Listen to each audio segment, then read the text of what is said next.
એમાં એવું છે, હું તમને કહી દઉં. પહેલા તો જો આપણે હીરાભાઈ ની અને પરસોત્તમભાઈ ની, દિવેશભાઈ ની આગેવાની હેઠળ અત્યાર સુધી આપણા બધા કાર્યક્રમ હાલ્યા છે. નમસ્કાર મિત્રો, બગડાણા વિવાદને લઈ ફરી સોશિયલ મીડિયાના દરેક નવું કોલ રેકોર્ડિંગ વાયરલ થઈ રહ્યું છે. કોળી સમાજના બે આગેવાન યુવા દ્વારા વાતચીત થઈ રહી છે અને સીધો સવાલ પરસોત્તમ સોલંકી અને હીરા સોલંકીને થઈ રહ્યો છે કે હજી નવનીતભાઈને ન્યાય કેમ નથી મળ્યો, હજી તમે કેમ શાંતિથી બેઠા છો? 20-22 દિવસ કરતાં પણ વધારે સમય વીતી ચૂક્યો છે, તો હજી તમે શું કરો છો? ન્યાય મળશે કે નહીં મળે? જો તમારાથી ન થાય એમ હોય તો અમને તમે કહો, તો અમે અમારી રીતે જે છીએ લડી લેવું. આવી બધી વાતચીત જે છે કોલ રેકોર્ડિંગ ની અંદર થઈ રહી છે. આપણે કોલ રેકોર્ડિંગ ની પુષ્ટિ નથી કરતા, તો તમે કોલ રેકોર્ડિંગ સાંભળો. એમાં એવું છે, હું તમને કહી દઉં. પહેલા તો જો આપણે હીરાભાઈ ની અને પરસોત્તમભાઈ ની, દિવેશભાઈ ની આગેવાની હેઠળ અત્યાર સુધી આપણા બધા કાર્યક્રમ હાલ્યા છે, બરોબર? એટલે આપણે એની આગેવાની આપણે રાખવાની છે, પણ ખાલી એને એટલું પૂછી લેવો કે ભાઈ તમારથી આ વસ્તુ હવે થશે કે નહીં થાય. બાકી તો આપણે આના કહી દે ને તો બધું થઈ જાય એમ છે. આપણા સમાજના યુવાનો જેટલા બધા જાગૃત છે, બધી રીતે તૈયાર છે, બધું કરવા તૈયાર છે.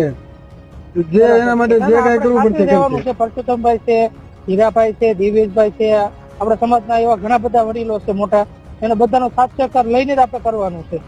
પણ હવે એ કઈ નહીં કરે, આમને કેટલા દિવસ કાઢવાના તમે કહો? આપણે એના વિશ્વાસ હજી રહેવું જ છે, નથી રહેવું એમ હું નથી કહેતો.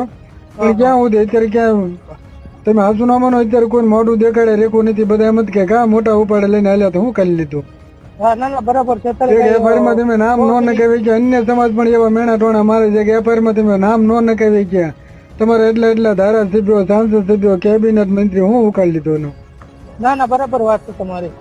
તો હું હવે તો હું આપણે તો ઓલા ગોળે સાંભળવાનું. પણ ને આમાં મેં તમને કીધું એમ કઈ ફાઇનલ ન આવડા લોકો કોઈ ન કરે ત્યાં સુધી આપણે શું કરવાનું?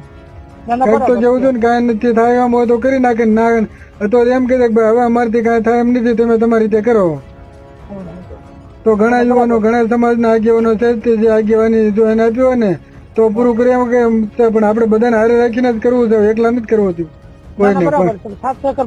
બધાને હારે જ રહેવાનું છે, પણ કઈક ફાઇનલ તો થવું છે ને. એક એવી મિટિંગ જ કરો જ્યાં બધું ફાઇનલ જ કરો. આ મેટર 24 કલાકમાં સોલ્વ થઈ જાય એમ છે મનીષભાઈ.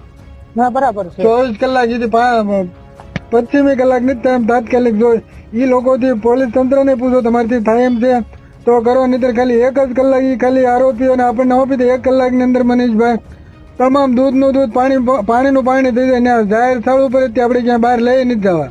1 કલાકમાં બધું ફાઇનલ થઈ જાય એમ છે. જો પોલીસ ખાલી એમ કહે ને કે અમારથી નથી, આમ ખાલી અમને આપી દે આરોપીને.